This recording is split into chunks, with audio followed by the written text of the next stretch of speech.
உங்களுக்கான கர்த்தருடைய வார்த்தை. சிங்கக்குட்டிகள் தாழ்ச்சி அடைந்து பட்டினியாயிருக்கும், கர்த்தரை தேடுகிறவர்களுக்கோ ஒரு நன்மையும் குறைவுபடாது. சங்கீதம் 34:10. இன்று கர்த்தர் உங்களுக்கு கொடுத்த இந்த வசனத்தின்படியே தேவ பிள்ளைகளை குடும்பமாய் அனுதினமும் அவரையே நம்பி தேடிக்கொண்டிருக்கிற உங்கள் வாழ்க்கையில ஒரு நன்மையும் குறைவில்லாதபடிக்கு தேவன் நடத்துவார். ஆம், சகையு என்கிற தேவ மனுஷன் இயேசுவானவர் அந்த வழியாய் வருகிறார் என்பதை அறிந்தவனாய் இயேசுவை தேடி காட்டத்தி மரத்தின் மேல் ஏறி நின்றான்.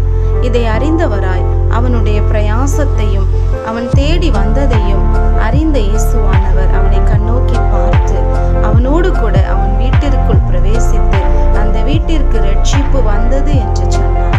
இதை கேட்டுக்கொண்டிருக்கிற உங்கள் வாழ்க்கையிலும் இந்த உலக நாட்களிலே ஒருவேளை உங்கள் வீட்டிலே ஏதோ ஒரு குறைவோடு நீங்கள் இருக்கலாம், ஏதோ ஒரு தரித்திரத்தோடு நீங்கள் இருக்கலாம்.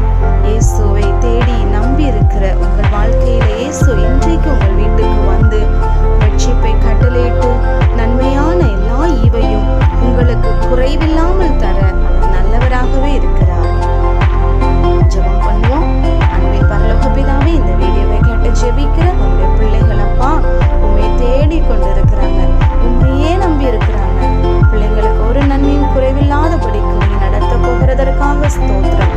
இயேசுவின் நாமத்தில் ஜெபிக்கிறோம் நல்ல பிதாவே, ஆமென். இன்றைக்கு ஜெபம் பண்ணுங்க, வேதம் வாசியுங்க, குடும்ப ஜெபம் பண்ணுங்க. கர்த்தர் உங்களை ஆசீர்வதிப்பார்.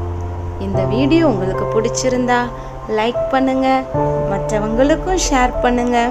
தொடர்ந்து பார்க்கணும்னா சப்ஸ்கிரைப் பண்ணுங்க.